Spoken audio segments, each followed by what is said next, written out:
Maka kita perlu merangkul ketidakpastian ini. Perlu bersahabat dengan ketidakpastian. Hanya memang karena otak kita itu didesain untuk survival,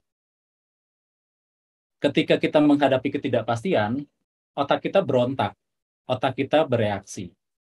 Ada satu bagian di dalam otak namanya amigdala, yang ketika dia menghadapi sebuah ketidakpastian, maka dia akan terpicu. Kemudian kita jadi merasa cemas, merasa takut, dalam situasi tertentu merasa marah.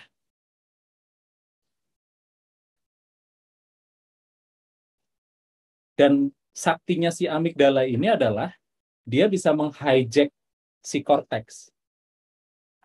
Begitu amigdala menghijack otak manusia kita, neokorteks kita yang atas ini ya, yang fungsinya itu adalah untuk berpikir secara jernih, menganalisis, membuat planning dan sebagainya. Begitu ini di hijack kan udah nggak bisa berfungsi lagi. Kemampuan problem solvingnya, kemampuan untuk berkreasinya itu mati. Kayak di shutdown gitu loh, dibajak oleh si amigdala. Sehingga kemudian pada saat otak dibajak oleh amigdala, kita jadi tidak bisa berpikir jernih. Dan seringkali kemudian jadi berbuat bodoh. Yang akhirnya ketika nanti pembajakannya selesai, kita jadi nyesel.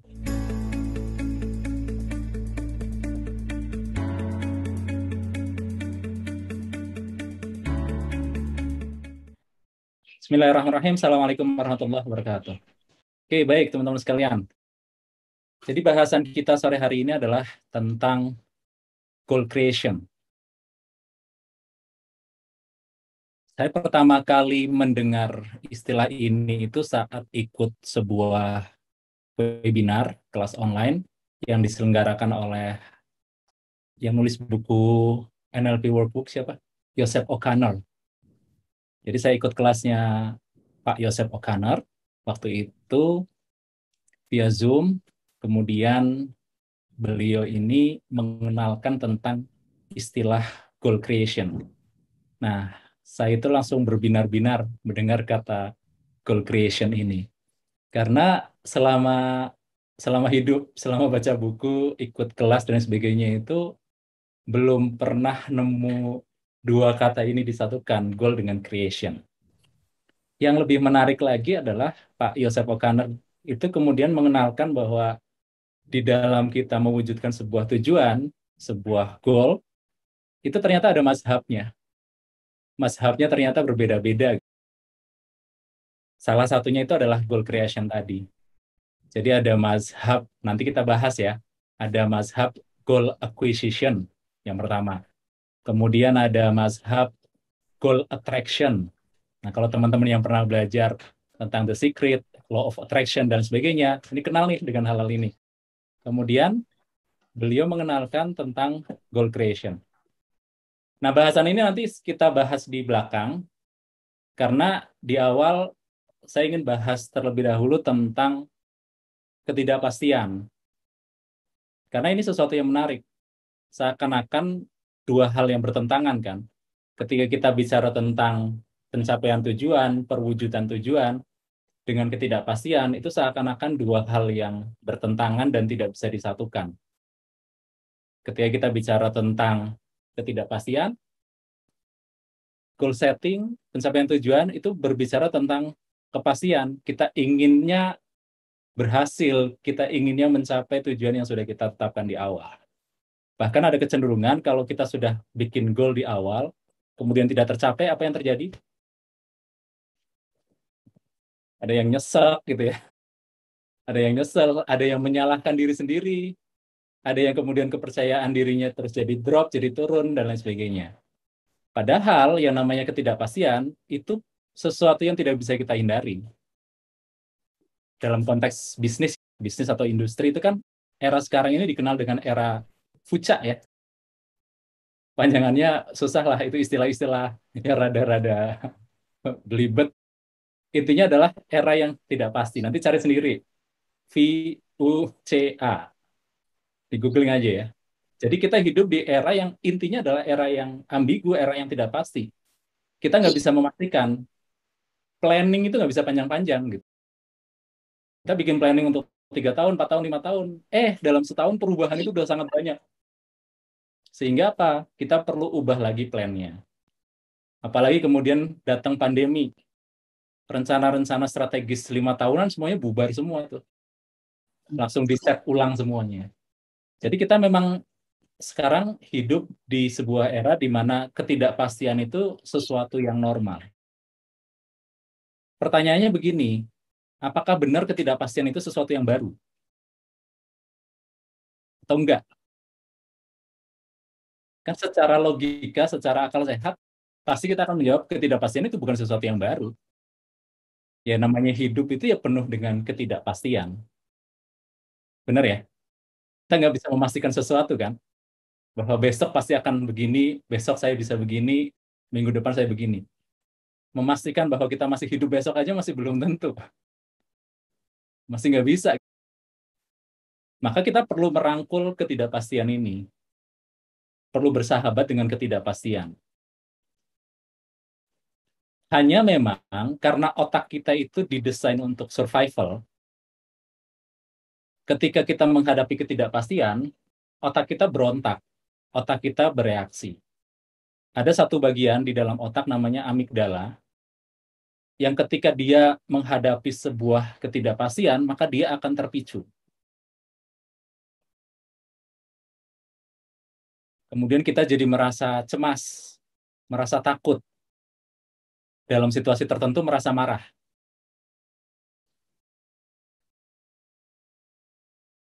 Bagian otak yang memicu itu namanya amigdala, kecil memang, di bagian limbik. Jadi kalau kita buat bagian otak ya, misal ya, gimana nih? Gini lah ya. Ini misalnya sistem limbik ya, sistem limbik di tengah-tengah.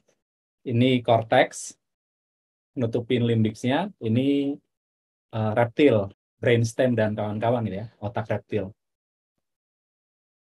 Ini versinya Paul McLellan ya, sorry, Paul MacLean. Jadi ada otak reptil, otak mamalia atau sistem limbik, kemudian ini otak manusia, neokorteks. Si amigdala itu di sini, bagian dari limbik kita. Yang ketika indera kita itu melihat ke ketidakpastian, menghadapi ketidakpastian, mengalami ketidakpastian, dia aktif pertama kali. Dan saktinya si amigdala ini adalah dia bisa menghijack si korteks. Jadi dia bisa membajak fungsi otak secara keseluruhan. Jadi pada saat amigdala aktif, ini fungsi neokorteks itu jadi nggak aktif. Dia itu berteman baiknya sama ini, sama otak reptil. Maka kemudian ketika kita menghadapi ancaman, menghadapi ketidakpastian, ketidakpastian itu dianggap sebagai ancaman ya. Kita jadi seperti reptil. Yang fungsinya ketika menghadapi ancaman itu cuma dua. Hadapi atau lari. Ini fungsi survival dasar banget kan. Fight or flight. Makanya begitu amigdala melakukan pembajakan itu, kita langsung, matanya langsung melebar. Nafasnya juga jadi memburu, dan lain sebagainya. Kita siap-siap kayak udah mau berkelahi atau mau lari. Tergantung lawannya ini lebih besar atau lebih kecil. Kalau lawannya lebih kecil kita hadapi, kalau lawannya lebih besar kita lari, kita kabur. Nah, repotnya ini kalau yang aktif amigdala, begitu amigdala menghijack otak manusia kita, neokorteks kita yang atas ini ya, yang fungsinya itu adalah untuk berpikir secara jernih, menganalisis, membuat planning dan sebagainya. Begitu ini di hijack kan udah nggak bisa berfungsi lagi. Kemampuan problem solvingnya, kemampuan untuk berkreasinya itu mati. Kayak di shutdown gitu loh. Dibajak oleh si amigdala. Sehingga kemudian pada saat otak dibajak oleh amigdala, kita jadi tidak bisa berpikir jernih. Dan seringkali kemudian jadi berbuat bodoh. Yang akhirnya ketika nanti pembajakannya selesai, kita jadi nyesel. Duh, tadi harusnya saya nggak gitu ya. ngebentak anak misalnya, pas kita lagi marah. Marah itu kan salah satu tanda bahwa amigdala sudah mulai meng-hijack si korteks kita. Terus kita jadi bentak-bentak sama anak. Begitu selesai dibajak, kita kan insyaf ya. Insyaf, sadar, terus responnya gimana? Aduh, nyesel gitu kan. Nah, tanda-tanda bahwa pembajakannya selesai itu kita muncul penyesalan seperti itu. Akhirnya apa? Kita nyari solusi. Ketika menghadapi ketidakpastian, kita nyari solusi yang pasti-pasti aja. Padahal pemicu ketidakpastian ini banyak. Pandemi jelas memicu ketidakpastian. Memulai bisnis baru, memicu ketidakpastian nggak? Memicu ketidakpastian. Beralih profesi, memicu ketidakpastian? Memicu ketidakpastian. Bahkan bikin goal baru, itu pun memicu ketidakpastian. Jadi apapun yang kita lakukan begitu kita keluar sedikit dari zona nyaman kita, itu memicu ketidakpastian. Akhirnya solusinya karena kita tidak nyaman menghadapi ketidakpastian, kita milih yang pasti-pasti aja. Nggak mau memulai bisnis baru, dah cari kerjaan yang pasti-pasti aja gitu misalnya gitu ya. Nggak mau netapin goal yang agak extend, dah duduk yang nyaman aja di zona nyaman. Efeknya apa kemudian ketika solusi yang dipilih adalah ini? Efeknya adalah kita jadi tidak bisa bertumbuh. Karena pertumbuhan itu membutuhkan stres, membutuhkan stretching, membutuhkan ketidakpastian dulu sedikit, yang menekan sedikit. Butuh itu. Misal otot ya, kalau misalnya kita mau nguatin otot lengan itu nggak bisa tumbuh, nggak bisa lebih kuat, sampai kita berikan tekanan, sampai kita berikan stres. Stres yang terukur ya, jangan berlebihan juga. Jadi misalnya kuat push up-nya cuma 2 kali, ya sudah, coba tingkatin jadi 3 kali. Nah pada saat itu terjadi kan, otot kita mengalami stres kan, sobek mikro gitu kan, beberapa selnya rusak, kemudian dia butuh istirahat untuk regenerasi. Begitu sudah regenerasi, ototnya menguat, dia bertumbuh. Dan ini berlaku bukan hanya di domain fisik, mental kita juga sama. Kalau kita hanya baca buku yang ringan-ringan saja, ya nggak stretching mental kita. Sesekali baca buku yang susah, itu akan stretching, bikin stres secara mental. Dan itu akan menguatkan, menumbuhkan mental kita. Secara emosional pun sama, secara spiritual pun sama. Kita butuh stres, butuh tekanan untuk bertumbuh.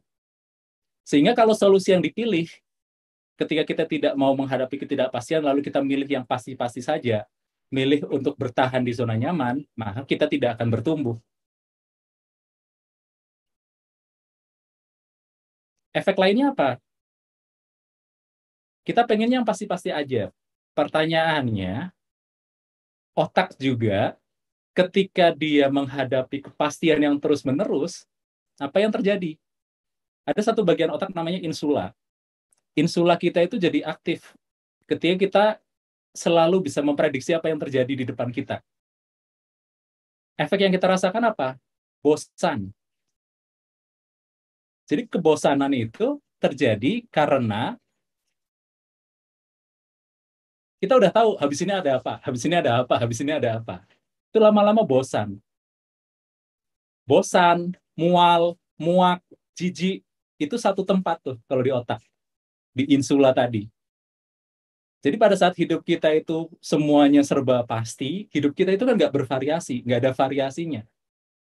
Ya hal-hal tadi itu akan terjadi. Mulai dari bosan, kemudian mulai mual, mulai muak dengan hidupnya, dan lain sebagainya. Nah ini efek yang kadang-kadang kita tidak antisipasi. Kita pengennya segala sesuatu itu pasti. Pengennya segala sesuatu bisa terprediksi. Kita tidak sadar bahwa ketika itu terjadi, otak pun akan bereaksi. Sehingga memang otak itu butuh keseimbangan dua hal tadi. Butuh ketidakpastian dan butuh kepastian. Dua hal ini sesuatu yang sama-sama dibutuhkan oleh otak kita. Nah, saya sempat baca satu artikel, ketidakpastian itu levelnya udah banyak tuh.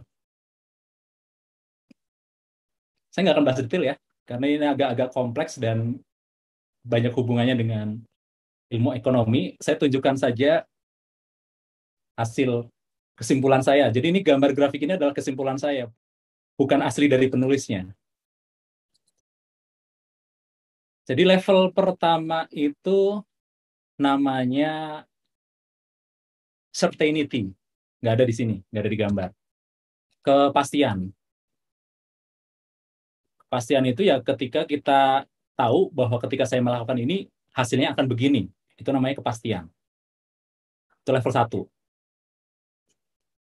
Level 2 namanya ketidakpastian yang bisa diprediksi. Predictable uncertainty. Ketika kita tahu hasil akhirnya begini, dan kita tahu probabilitasnya. Probabilitasnya kalau saya melakukan ini, nanti hasilnya akan begini. Itu namanya predictable uncertainty. Contoh simple. Posting status di Facebook itu predictable uncertainty hasilnya. Kadang yang like banyak, kadang yang like sedikit. Tetapi probabilitasnya kita tahu. Kalau saya posting yang seperti ini, biasanya yang like banyak. Kalau saya posting seperti itu, biasanya yang like sedikit. Dalam bahasa ekonomi, predictable uncertainty dikenal dengan istilah risiko. Jadi ketika kita bicara tentang risiko investasi misalnya, itu adalah predictable uncertainty. Itu level 2. Level 3 namanya adalah ambiguous uncertainty. Jadi ketidakpastian yang ambigu. Ketika kita tahu hasil akhirnya nanti bakal begini, tapi probabilitasnya kita nggak tahu. Kira-kira kemungkinan saya berhasil berapa banyak ya? Itu nggak tahu. Nah, yang seperti ini yang biasanya mulai bikin stres tuh. Kerjaan-kerjaan yang ambigu, yang nggak jelas, apa yang perlu saya lakukan supaya saya bisa berhasil begini, supaya saya bisa berhasil begitu. Itu ambiguous uncertainty. Itu menciptakan stres yang kadang-kadang stres yang tidak diperlukan. Level berikutnya yang lebih berat lagi namanya irreducible uncertainty. Ketidakpastian yang nggak bisa dikurangi lagi. Itu udah nggak jelas hasil akhirnya seperti apa, udah nggak kebayang, nggak bisa diprediksi. Probabilitasnya apalagi? Cara-cara untuk mencapainya itu juga nggak kebayang juga. Serba tidak pasti. Nah, biasanya kita bergerak dari level 3 ke level 2 ke level 1, biasanya bergerak setelah kita punya pengetahuan biasanya. Contoh misalnya pandemi. Pandemi itu awalnya itu ini. Tetapi begitu mulai kelihatan polanya sedikit-sedikit, mulai berubah ke arah sini. Lalu sekarang sudah mulai mendekati ke sini, ke predictable uncertainty. Jadi sudah mulai ada model-modelnya. Probabilitasnya tahun 2022 beres itu sekian persen. Kemungkinan 2025 beresnya itu sekian persen. Dan lain sebagainya. Itu biasanya berdasarkan data, berdasarkan pengetahuan. Nah, level yang paling berat itu namanya black swan. Istilahnya gitu ya, angsa hitam. Ketika sesuatu terjadi tanpa diprediksi, dampaknya gede, dan kita nggak tahu itu sebabnya apa, kapan datangnya. Nah, saya nggak akan bahas ini ya, terlalu kompleks. Ini hanya untuk mengenalkan. Satu poin yang perlu kita pahami di sini adalah pengetahuan itu bisa menurunkan level ketidakpastian. Jadi kalau misalnya saya pakai contoh, misalnya mau menyelesaikan tesis misalnya gitu ya. Awal mungkin di level sini atau ini tergantung tergantung kita sudah punya bayangan atau belum. Begitu kita sudah mulai bergerak, pengetahuannya sudah ada, dapat pendampingan dan sebagainya, bergerak. Akhirnya kita bisa memprediksi, oke, perkiraan tesis saya akan beres 6 bulan lagi, itu begini. Karena pengetahuannya sudah mulai nambah. Nah, ini cuma kenalan aja ya. Untuk memberikan gambaran bahwa ketidakpastian itu ada macam-macam. Solusi yang tadi, bahwa kita memilih yang pasti-pasti saja, memilih untuk bertahan di zona nyaman, tidak efektif untuk menghadapi ketidakpastian seperti tadi. Karena akan berimbas pada kita berhenti bertumbuh, dan berimbas pada kemungkinan kita mengalami kebosanan. Lalu apa solusinya? Solusi yang paling pas ketika kita menghadapi ketidakpastian. Yang pertama adalah menenangkan amigdala kita.